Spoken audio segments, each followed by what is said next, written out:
Boom! Hey, welcome back to PokeMarketLab. We're going to talk about print run numbers today. How come the Pokemon Company hasn't just printed more cards to meet this demand? We're going to talk about why. Also, stay tuned for later in the video to learn how to enter a giveaway to get 2 packs of Scarlet and Violet opened up on our next Rip and Ship giveaway. So stay tuned and welcome to PokeMarketLab. All right, before we get into things, let's do some housekeeping. If you like what we're doing here at PokeMarketLab, we really appreciate a like, a comment, and of course your subscription if you really like what we're doing. Check out Sleeve TCG in the link in the description below. A fantastic Discord community to keep up on what's going on in the hobby. Also, in-stock notification alerts for Target, Walmart, Amazon to help you get product at MSRP. Again, that's Sleeve TCG, link in the description below. Let's get into it. Let's talk about production numbers, print numbers. How come the Pokemon Company does not just print more cards? Well, of course they are, and they have been. They've actually been increasing pretty rapidly their printing capacity over the last few years. These are really complex things to increase. So let's talk about some numbers here. So back in 2020, the numbers reported were 30 billion cards. That's right, billions with a B. Cards printed worldwide, I believe that number is. That's quite a few cards, mostly chaff, of course. 2021 was 34 billion, so an increase there. March of 2022 was 43 billion, 23 was 53 billion, and March of 24 was 64 billion. So if we kind of create some linearity there, we're probably looking at this year in 2025 between 70 and 80 billion cards printed. So they have increased capacity. Again, these things are extremely difficult. This is a big, complex thing that they do. I know it seems simple. It's printed cards, right, of cute little pocket monsters on them, right? It seems like it should be pretty easy to just print more. Again, not so simple. So there's some things to keep in mind when you're starting new production lines, and that's really what it comes down to. My guess is the production lines that they have, meaning the actual printers, all the processes in place to produce cards, and a lot of those things have to align. My guess is that they're maxing out production, possibly even over-maxing, meaning multiple shifts, overtime, things of that nature to be able to meet demand. So my guess is they're maximizing what they have. So the only thing left at that point would be to create new production lines. And there's a lot of risk there for the company to do so. So to add additional production lines is to assume that the demand that we currently have is going to continue. If they spend the money, and it is a big chunk of money. I'm actually, just before we get any further, I do work in the printing industry, not cards, not large offset printing like that, or digital printing. I work in a different type of printing, but I've been doing that for the last 15 years. So this is adjacent to what I do. So I know quite a bit about deploying new printers, deploying new processes, the amount of time involved in that, the amount of expense, the amount of time, the people power that goes into deploying those lines.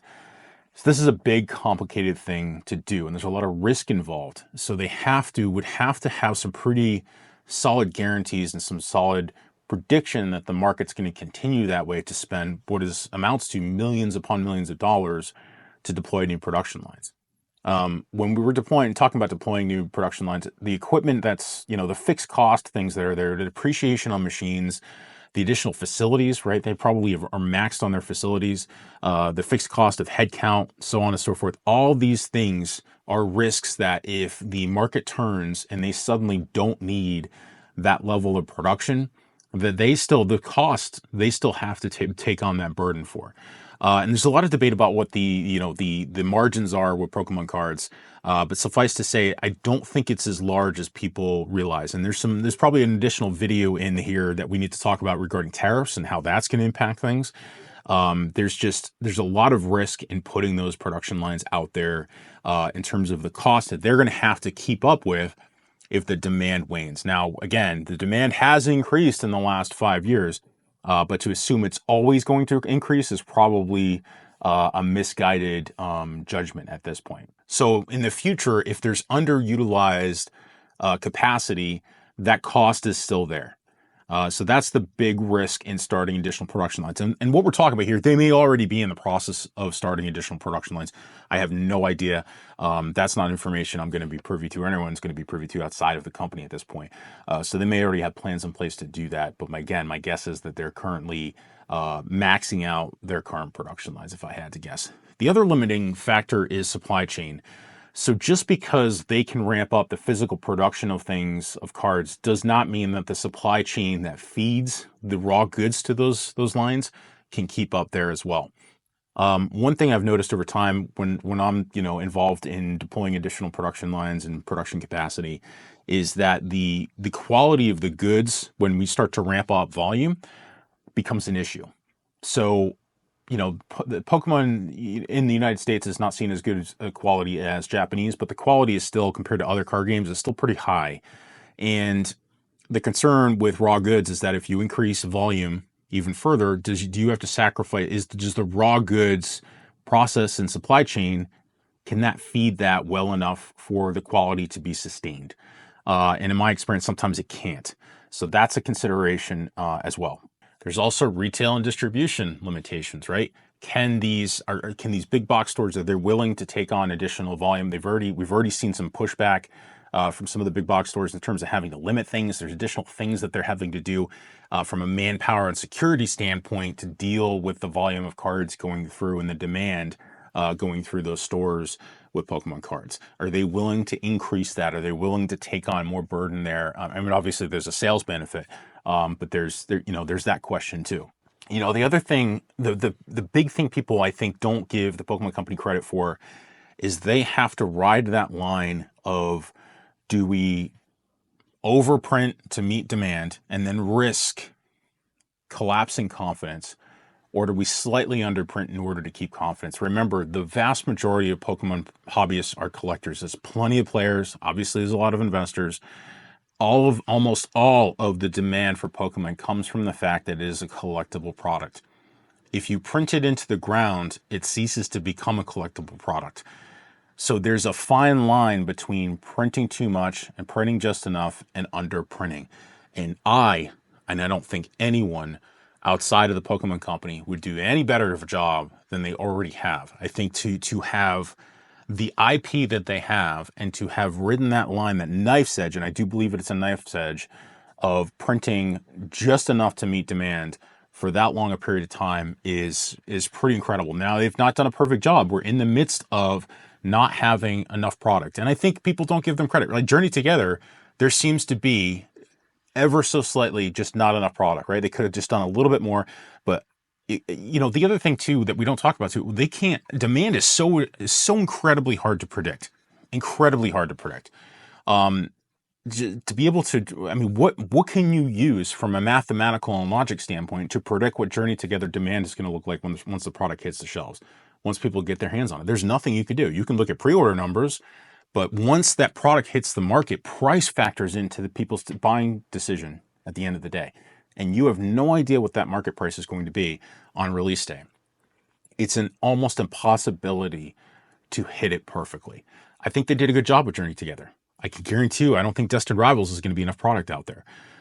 So it's just extremely hard to predict. And I think we're kind of, we have the benefit of being outsiders and being able to turn on a camera and say whatever we want about how well or how not well the Pokemon Company is doing in terms of reprints. But I do not think there's any one of us that would do any better job of doing this. And again, the risk that they're going to have to take on to increase production, and if that demand ever wanes, is going to be significant. The other thing when we're talking about increasing production capacities, establishment timeframes, you can't just go to Amazon and buy a new, card printer and deploy it tomorrow. These things take months and years to do in terms of finding additional facilities, in terms of hiring people, in terms of ordering equipment, in terms of getting that equipment up and running, in terms of establishing additional supply chain and support for that system. It's a non-trivial thing to do. All right, let's talk about giveaway. To enter the giveaway to get 2 packs of Scarlet and Violet ripped for you on the next Rip and Ship giveaway, make sure you're subscribed. Make sure you like the video and obviously leave a comment in the comment section below. And in a couple days after the video releases, I will pull a random name and I will reply to your comment. And that's how we do it in our Rip and Ship giveaways here at PokeMarketLab. So again, be subscribed, leave a comment below, and make sure you like the video. There's also the release cadence, right? So they're trying to predict how much demand there's going to be for a product, probably at minimum 6 months out from release date. which again is extremely hard to do. So if we're in the midst of a bull market, right, the bull market's only been for the last 6 months or so, maybe 8 months in the Scarlet and Violet era. So they're just now getting the demand, or have recently gotten the demand signal to be, they have had the demand signal. What I should say is they've only recently been able to actually turn up the lever if they have that option.